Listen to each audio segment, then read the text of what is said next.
Welcome back, everybody, for another deep dive. Today, we are going to be looking at a classic Persian tale. Oh, cool. About a king and a goldsmith and a maiden. And we're going to be using an excerpt from a lecture by a contemporary scholar who analyzes this story. Okay. And he has kind of a provocative take on the nature of love. Oh, really? Yeah, he compares it to a marketplace. Interesting. So that's what we're going to be looking at today. I'm curious. So this scholar, he argues that human relationships are kind of like a marketplace. Okay. Where individuals offer desirable qualities, like beauty, wealth, status, talent. Right. All those things that people tend to look for in others. Yeah. And they use these qualities to attract others. Okay. So it's like we're all both buyers and sellers in this grand bazaar of the heart. That's a really interesting way to put it. And this idea brings us to the goldsmith in the story. Oh, okay. So he's completely captivated by the maiden's beauty. Yeah. And he uses his wealth and charm to win her over. So he's playing the marketplace game. Exactly. Okay. But this is where the scholar's analysis gets really interesting. Okay. So they warn against becoming too fixated on these marketable aspects of ourselves. Okay. They argue that over-reliance on these qualities can leave us vulnerable to manipulation and exploitation. Interesting. And can ultimately lead to a sense of emptiness. I see. So the goldsmith's downfall in the story, the fact that he loses both the maiden and his life, the scholar uses that to kind of illustrate the dangers of this one-dimensional transactional approach to love. Right. So it's not just a plot device. It's a commentary on how we approach relationships. It's like he's so focused on what he can get from the maiden, what he can offer in this exchange, that he completely misses the point of genuine connection. Yeah, that makes sense. But you know what makes me wonder, like, isn't that inherent in any social interaction? Right. Where does the scholar draw the line between healthy self-presentation and becoming a consumable commodity? That's a really good question. Yeah. I mean, we all want to put our best foot forward. Well, of course. But when does that become, too calculated? I think the scholar is suggesting that there's a difference between presenting ourselves authentically and strategically crafting an image solely for external validation. So it's about intention. Yeah. Like, are we trying to genuinely connect with someone? Right. Or are we simply trying to sell them an image of ourselves? Exactly. And what about the maiden? Yeah. She any less guilty of playing this marketplace game? That's a good point. I mean, she's clearly drawn to the goldsmith's wealth and status initially. It's true. She does seem to be approaching love from a consumerist mindset. Yeah. At least at the beginning. Right. She's attracted to all the external trappings. Yeah. But as his wealth and charm fade, so does her love. Right. It's like she's only interested in what he could offer her. Exactly. Not in who he really was as a person. Right.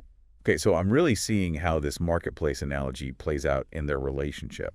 But then we have the king. Right. He's got wealth. He's got power. But he seems to be operating on a whole different level. That's right. The goldsmith is driven by acquisition. The king pursues love with this genuine passion and devotion that transcends the transactional nature of the marketplace. Interesting. And here's what I find fascinating.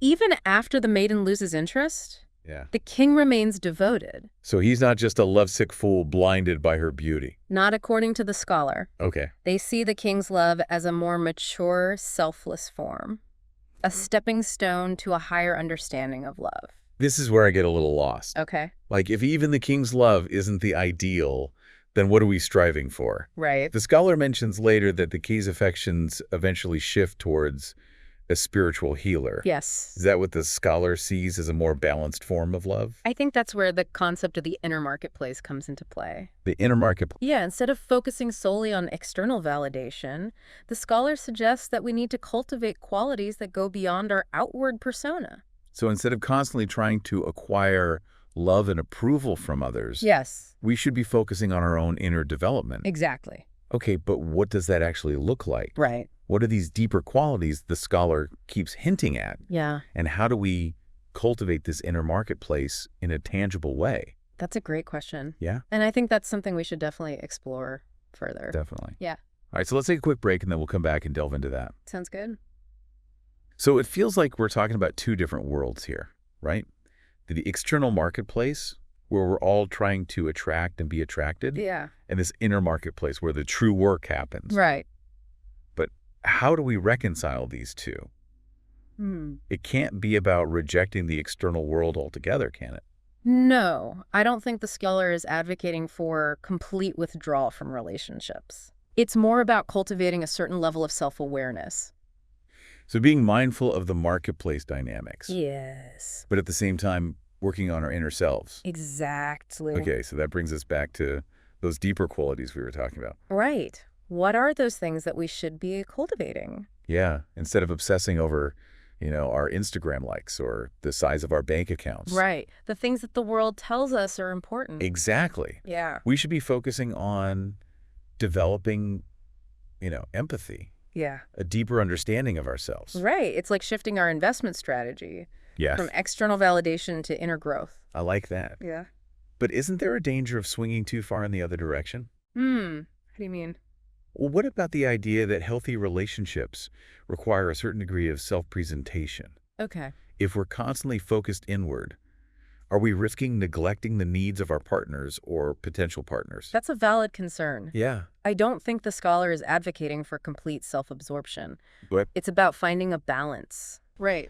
Recognizing that genuine connection requires both an awareness of the external marketplace and a commitment to cultivating our inner world. This whole concept of balancing these two marketplaces feels kind of tricky.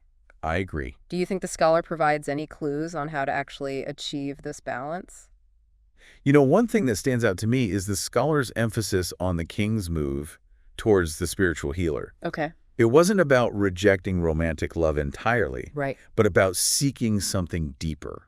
Okay. A connection that transcended the transactional nature of the marketplace. So recognizing that different relationships can fulfill different needs. Yes. And that perhaps some relationships can even help us on our journey of inner growth. That's a very insightful way to put it. But how do we know when we're on the right path? This all sounds great in theory. Yeah. But in the messy reality of life and relationships, it's hard to tell if we're genuinely growing or just deluding ourselves. That's a challenge we all face. I don't think the scholar offers a simple checklist or a one-size-fits-all answer. Right. They seem to be emphasizing the importance of self-reflection. Okay. Constantly questioning our motives and desires. So it's an ongoing process. Yeah. There's no finish line where we suddenly achieve perfect balance and inner harmony. Exactly. The journey itself. Yeah. The continual striving towards greater self-awareness and a deeper understanding of love. Right. That's as valuable as any destination we might reach. I see. It's about becoming more conscious participants in both marketplaces. Okay. Recognizing their inherent tensions. Yeah. And learning to navigate them with greater skill and compassion. That brings to mind something the scholar mentioned about the goldsmith's motivations. Oh, yeah. They suggested that his relentless pursuit of wealth and the maiden's affection was rooted in a deeper fear of being consumed or exploited himself. Interesting. This whole idea of fearing consumption in the marketplace of love really resonates with me. I can see why.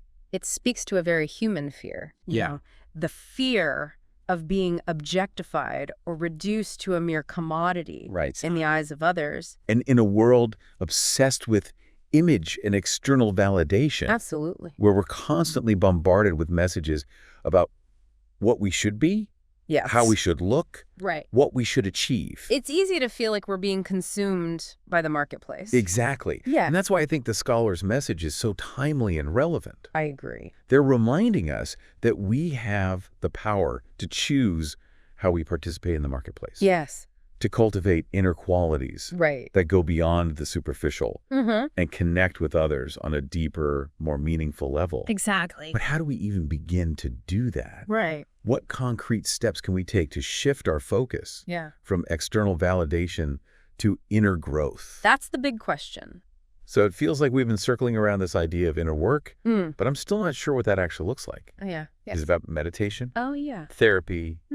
Reading self-help books? Well, it's interesting you mention those things because the scholar doesn't actually prescribe a specific path. Oh. It's more about cultivating a certain mindset, an ongoing commitment to self-reflection and introspection. So less about following a set formula. Yeah. And more about developing an awareness of our own thoughts and feelings and motivations. Exactly. It's about becoming more conscious of the forces, both internal and external, that shape our choices and behaviors, especially in the realm of love and relationships. This reminds me of something you said earlier about the king's journey not being about rejecting romantic love, but evolving beyond a purely transactional view of it. Right. Is that what the scholar is ultimately getting at? That we can find fulfillment in the external marketplace, but only if we've done the work in the inner marketplace first. I think it's a very astute observation. The scholar seems to be suggesting that the two marketplaces aren't mutually exclusive. In fact, they might even complement each other. So it's not about choosing one over the other, no, but about finding a way to integrate them. Exactly. It's about recognizing that the external marketplace exists. Yeah. It has its own set of rules and dynamics. Right.